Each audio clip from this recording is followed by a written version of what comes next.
오늘 우리가 이 세상에 살아가면서 내가 원하지 않았지만 나에게 이러한 저러한 이야기로 상처가 됩니다. 아픔이 다가오고 고통이 다가옵니다. 함께 믿음 안에서 형제 자매된 우리가 서로 손을 잡아주기도 하고 어깨를 토닥여주기도 하고 기도해주기도 하고 위로해줍니다. 또 목회자를 통해서 신방을 하기도 합니다. 그리고 이렇게 얘기합니다. 이제 괜찮아요. 이제 그만 우세요. 이제 가서 더 뛰십시오. 어린아이를 향해서 괜찮아. 가서 놀이터에서 놀아. 이렇게 이야기하는 것처럼 하나님께서 괜찮아. 이 세상에서 더 열심히 살아. 이렇게 말씀하지 않겠는가. 그런데 어렸을 때를 돌아보면 그렇게 상처가 나서 이제 딱지가 생기잖아요. 딱지가 생겨요. 그럼 딱지가 생긴다는 것은 이게 낫는다는 신호 아닙니까? 그 딱지가 생기면은 그 상처난 부위가 어떻게 되냐면 간질간질해져요. 자, 상처가 난 부위가 간질간질해지면은 그 딱지를 떼야 돼요, 말아야 돼요? 아빠분 기억이 없죠? 딱지를 떼면 안 되는 거예요. 근데 다시 떼어요. 왜 떼느냐? 궁금해서 떼요, 궁금해서. 예? 그 떼면은 살이 같이 이렇게 떨어지면서 다시 피가 나오는 거예요. 그러면 다시 거기다가 연고를 바르고 또 시간이 지나기를 기다려야 돼요. 그리고 또 딱지가 생겼어요. 자, 딱지를 떼야 돼요, 말아야 돼요? 그냥 둬야 되잖아요. 그런데 또 떼어. 그리고 자기의 상처를 깊이 바라보면서 나는 아픈 사람이야. 나는 다친 사람이야. 이런 무슨 말씀을 드리고 싶은가 하면 우리 삶 가운데에 일어나는 크고 작은 문제 가지고 우리는 그렇게 되새김질하지 않느냐라는 겁니다. 아이가 자기 무릎에 생채기 난 것을 바라보면서 피가 나오니까 더 크게 우는 것은 어떤 마음이냐면 자기 연민의 마음이에요. 내가 불쌍하다 이거죠. 나 아픈 사람이라는 거예요. 나를 감싸주고 나를 치료해달라는 겁니다. 여러분, 한 번으로 족하면 되지 않겠습니까? 끊임없이 나으려고 하면 딱지를 또 떼서 계속해서 나는 상처 있는 사람이야. 또 나으려고 그러면 또 딱지를 떼서 나는 아픈 사람이야.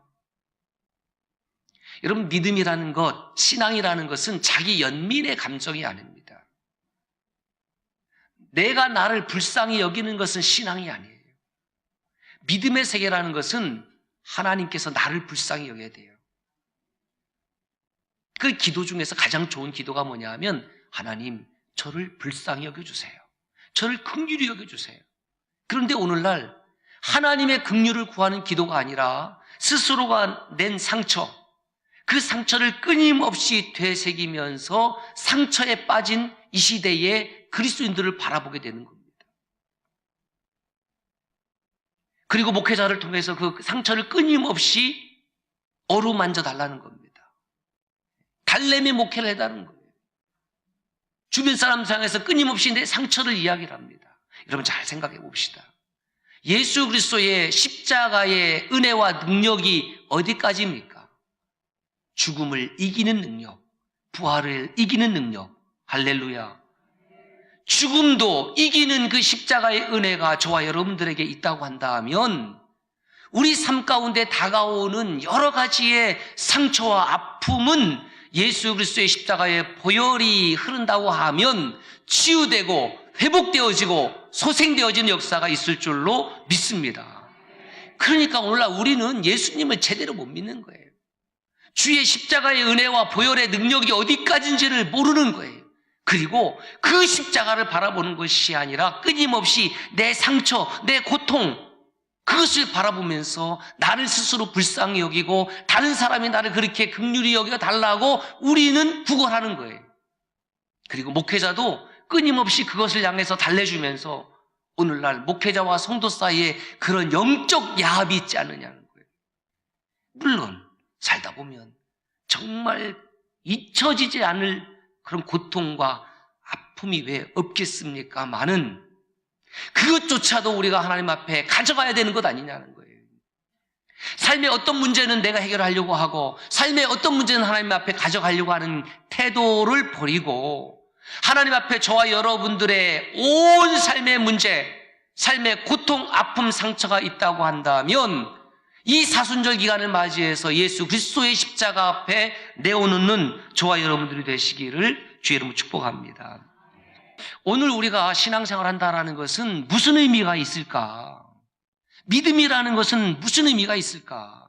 믿음이라는 단어를 다른 말로 바꾼다고 하면 어떤 단어로 바꿀까? 저는 이렇게 바꾸고 싶어요. 모험. 신앙생활은 모험 생활하고 똑같은 것입니다. 오늘 말씀해 보세요. 예수님을 따르기를 원하는 사람이 있습니다. 그리고 부름받은 사람이 있습니다. 세 사람이 등장하잖아요. 첫 번째 사람, 어디로 가시든지 나는 따르리이다. 여러분, 이렇게 나오면 어떻게 되겠습니까? 저를 따르겠다고요? 너무너무 감사합니다. 어떻게 그렇게 훌륭한 생각을 하셨어요? 웰컴! 환영합니다. 내가 나를 따르는 방법을 자세히 알려주겠습니다. 제자나 늘었구나. 이렇게 반응해도 시원찮은 판에 주님의 말씀은 그런 말씀이 아니에요. 누가복음 9장 58절입니다. 같이 읽습니다. 여우도 굴이 있고 공중에 새도 있으되 인자는 머리 둘 곳이 없다. 야, 나 따라왔자 쉽게 말하면 꽝이야. 아무것도 없어. 여러분 잘 들으세요. 우리가 예수님 따라봤자 머리 둘 곳이 없는 예수님을 지금 따라가겠다고 예배드리는 거예요. 여러분 예수님 따라가봤자 없대요. 정신 바짝 차리세요. 다음 주일 예배 나오는 걸 심각하게 고민하고 돌아가세요. 이 말씀에 이 사람은 반응이 없습니다. 주님을 따르겠다고 이야기한 것은 진정성 있는 멘트가 아니라 허세였습니다. 두 번째 사람, 주님께서 직접 부르십니다. 나를 따라오너라. 이 사람이 대답합니다. 먼저 가서 아버지를 장사하게 허락하옵소서. 주님 말씀하십니다. 죽은 자들로 자기의 죽은 자들을 장사하게 하고 너는 가서 하나님의 나라를 전파하라. 여러분, 죽은 아버지를 장사하는 것, 이거 해야 됩니까? 말아야 됩니까? 해야 되는 거예요. 이거 당연한 것 아니겠어요? 아니, 예수님이 그렇게 비인격적인 분입니까? 비윤리적인 분입니까? 비도덕적인 분입니까? 아니, 제가 주님을 안 따르겠다는 것도 아니고 좀 아버지 장례는 치르고 따라야 되는 것 아니겠습니까? 말 맞잖아요. 근데 이분을 향해서 뭐라고 말씀하시냐면 죽은 자들로 자기 죽은 자들을 장사하게 하고 너는 가서 하나님의 나라를 전파하라. 허락해달라고 했는데 주님께서 허락한 거예요? 안 한 거예요? 안 하신 거예요. 허락을 안 했으면 따라와야 돼요? 따라오지 말아야 돼요? 따라와야 되는 거예요. 그러니까 이분은 허락하게 해달라고 말은 했지만은 실제의 마음은 당신이 어떻게 반응을 하든지 말든지 간에 나는 따라갈 수 없다. 지금 주님께서 그것을 정확하게 꿰뚫고 보신 겁니다. 예수님께서 12제자를 부르셨잖아요. 따를 만한 사람 부르신 거예요. 여러분 불렀을 때 계속 거절 안 받는다고 하면 누가 그 사람을 부르겠습니까? 이 이야기는 예수님을 따르지 않는 사람들, 오늘 예수님께 헌신하지 않는 사람들이 어떠한 모습인지를 보여주고 있는 거예요. 어떻게 한다? 핑계댄다. 어떤 핑계댄다? 정말 맞는 핑계대는 거예요. 틀린 핑계대는 것이 아닙니다. 아버지 장사하는 것이 얼마나 맞는 핑계예요.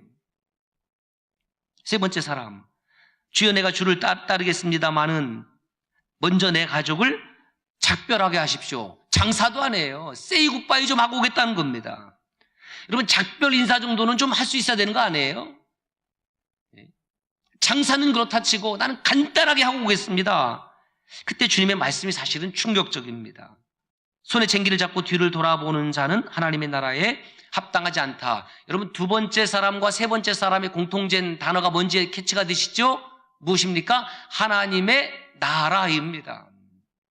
손에 쟁기를 잡고 지금 밭을 갑니다. 밭을 가는 사람의 앞에 보이는 것은 어떤 나라냐 하면 하나님의 나라를 말하는 겁니다. 쟁기를 잡고 뒤를 보는 나라는 어떤 나라입니까? 이 세상 나라를 말하는 거예요. 이 세상 나라와 하나님의 나라를 우리가 동시에 소유할 수가 있다 없다? 없다라는 겁니다.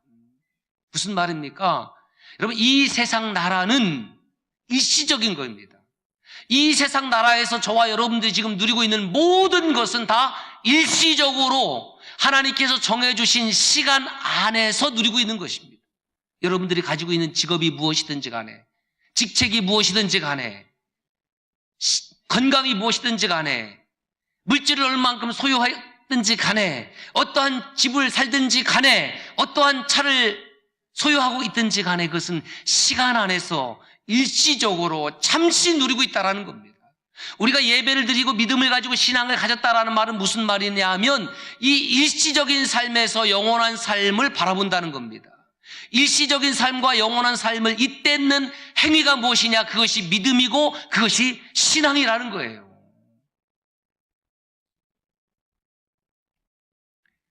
뒤를 돌아보는 자는 어디에 합당하지 않다고요? 하나님의 나라에 합당하지 않다. 하나님의 나라에 들어갈 수 없다.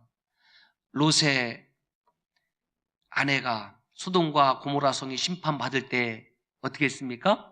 뒤를 돌아봤습니다. 그 뒤에 남겨진 것이 무엇이었습니까? 자기가 가지고 있었던 집입니다. 자기가 소유하고 있었던 재물입니다. 지금 앞은 어떤 나라입니까? 구원입니다. 앞은 하나님이 인도하는 자리입니다. 그런데 그 인도함의 자리에서 뒤를 돌아보는 거예요. 그것이 우리가 가지고 있는 믿음의 연약한 모습입니다. 여러분, 이사야 40장 8절 말씀을 보세요. 풀은 마르고 꽃은 시드나 무엇이 영원한 거예요? 하나님의 말씀이에요. 변하는 거예요. 변하지 않을 수 없어요. 다 변해요. 다 가는 거예요. 권력도 젊음도 아름다움도 건강도 물질도 그렇고 보니까 인생 그 자체가 일시적이라는 것을 깨달은 거예요. 그렇구나. 저와 여러분들이 기억해야 될 것은 나는 어떠한 존재다? 일시적인 존재다. 나는 유한한 존재다. 이 유한성에서 무한성으로 잇대는 유일한 길은 예수 그리스도의 십자가의 길밖에 없습니다. 모세가 이렇게 고백합니다. 시편 90편 10절에 보면 우리의 연수가 70이요 강건하면 80이라도 자, 빨간 글씨 같이 읽습니다. 그 연수의 자랑은 수고와 슬픔뿐이요 신속히 가니 우리가 날아가니이다. 모세 어르신이 몇 살을 살았습니까? 120세.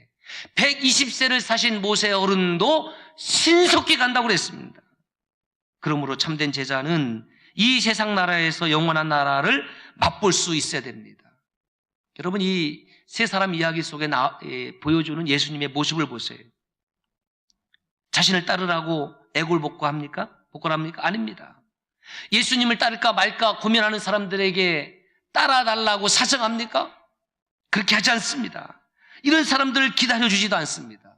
예수님의 부르심에 즉시 응답한 사람들은 제자가 되었고 그 부름에 거절한 사람들은 잠시 살다가 역사 속에서 한 줌의 죄로 사라져버렸습니다. 이 세 사람의 이름을 여러분 알고 있습니까? 여러분 모르시죠? 저도 모릅니다. 그러나 주님께 부름받은 제자들의 이름은 성경에 기록되어 있고 저와 여러분들이 알고 있습니다. 성경에 기록된 것 뿐이겠습니까? 하나님 나라의 영원한 생명책에 기록되어 있는 줄로 믿습니다. 이 세 사람은 어느 누구도 응답하지 않았습니다. 예수님은 이 세상의 형편을 이해하고 우리의 삶을 달래주는 사역을 거부하시는 거예요. 이해해 줄 수 있잖아요. 장사 짓는 것 주는 정도는 이해해 줄 수 있잖아요. 친지들에게 작별 인사하는 정도는 이해해 줄 수 있잖아요. 그런데 그것이 결국은 하나님의 나라를 따라가는데 결정적으로 장애가 된다고 한다면 너는 선택하라는 겁니다. 하나님의 나라냐, 이 세상의 나라냐. 이 세 사람이 왜 이렇게 결단하지 못했을까? 믿음이 없기 때문이죠. 믿음이 없기 때문이에요. 그런데 좀 더 깊이 들어가면 믿음의 다른 말이 무슨 말이라고 했어요? 모험. 이 세 사람에게는 모험심이 없습니다. 여러분, 믿음이 있어야지 모험심이 생기는 겁니다. 왜 우리에게 모험심이 없을까? 그것은 간단해요. 저와 여러분들이 이미 편안함에 길들여졌기 때문에 그렇습니다. 최근에 여러분, 버스 정류장 사이에 한 텀이라고 합니까? 버스 정류장 한 텀 또는 두 텀 이상을 걸어가 보신 분 있으면 손 드세요. 몇 분 계시네, 몇 분. 우리는요, 웬만하면 이제는 걸어가지 않습니다. 버스가 있습니다. 택시도 있습니다. 자가용도 있습니다. 저와 여러분들의 공통된 점은 뭐냐면 이미 편안함에 깊숙이 물들여져 있다는 겁니다. 반면에 모험은 무엇입니까? 사전을 차고쳐 보니까 이렇게 되어 있어요. 위험을 무릅쓰고 어떠한 일을 하는 것, 이것이 모험이에요. 여러분, 모험이라는 것은 장래일이 보장된 것이 아닙니다. 한때 우리나라에 벤처기업 열풍이 불지 않았습니까? 벤처, 어드벤처, 벤처 다 똑같은 말이죠. 무슨 말입니까? 모험한다는 거예요. 장래가 보장되지 않은 기업이지만은 모험을 가지고 한번 기업을 해보겠다는 거예요. 어떻습니까, 여러분? 모험하고 싶으세요? 아유, 안 돼요, 목사님. 이제는 나이가 먹어갖고요. 안 돼요. 그래요. 여러분, 연세 드신 분들은 모험하지 마세요. 힘들어요. 그런데 청년들은 가능해요. 청년들은. 왜 가능한지 아세요? 청년들은 이미 내가 가진 것이 없어요. 소유한 것이 없어요. 소유한 것이 없으니까 잃을 것도 없어요. 잃을 것이 없으니까 모험으로 나가는 거예요. 그 벤처기업 할 수 있는 거예요. 그런데 저와 여러분들은 이미 중년, 장년, 노년의 시기에 있거든요. 이미 이루는 것이 있어요. 지켜야 될 것이 있어요. 잃고 싶지 않은 것이 있어요. 그러니까 우리 속에는 모험심보다는 안정심이 있는 거예요. 이거 지키고 싶은 거예요. 이거 보수하고 싶은 거예요. 이런 원리에 따라서 사실은 청년들은 생각이 진취적인 반면에 우리 중장년층은 보수적일 수밖에 없어요. 잃을 것이 없거든요, 청년들은요. 삶이 편안하고 지켜야 할 것이 많은데 내가 이 나이에 무슨 영광을 보겠다고 모험의 여행을 시작하겠습니까? 모험 목사님이나 하세요. 나는 못합니다. 근데 여러분, 성경을 보세요. 하나님의 사람들, 믿음의 선조들이 어떠한 역사를 시작했습니까? 아브라함, 고향 친척 아비의 집을 떠났습니다. 아브라함의 길은 모험의 길입니다. 하나님께서 보장해 주시겠다고 말씀하셨지만은 그 보장을 보여주었습니까? 여러분, 천국을 지금 보고 믿는 것입니까? 천국을 지금 갔다 왔습니까? 여행한 사람이 있습니까? 아니잖아요.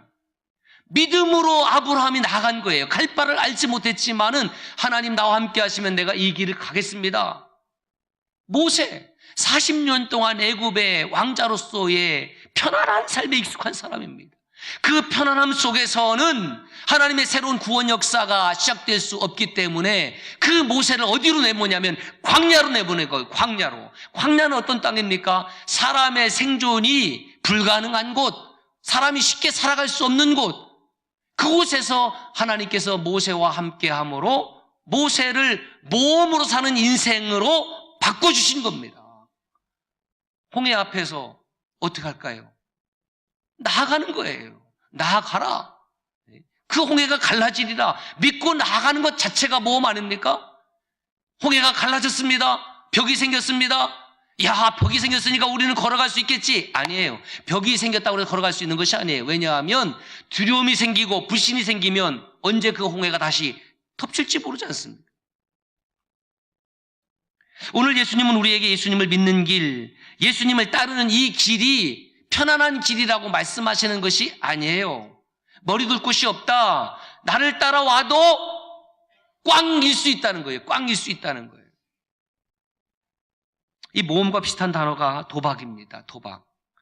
여러분, 신앙생활은 도박이 아닙니다. 무슨 말이냐 하면 참된 신앙은 이 세상 나라와 하나님 나라 사이에 도박을 걸고 살아가는 것이 아니라는 거예요. 우리가 믿음 생활을 하더라도 이 세상 가운데에 고난이 있어요. 아픔이 있어요. 질병이 있어요. 시험에 떨어질 수 있어요. 사업을 하다가 부도날 수도 있어요. 안 될 수 있어요.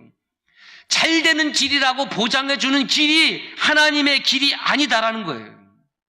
세상에 어려움을 겪을지라도, 세상에 고난이 닥쳐온다 할지라도 나에게는 하나님 나라가 있다, 나에게는 최후의 영광이 있다, 생명의 면류관이 있다, 그거 바라보고 나가는 길입니다. 그러니까 이 두 번째 사람이든 세 번째 사람이든 첫 번째 사람이든 보지 못한 것이 뭐냐면 이 세상 나라의 가치만을 생각했지 하나님 나라의 영원한 가치는 바라보지 못한 거예요.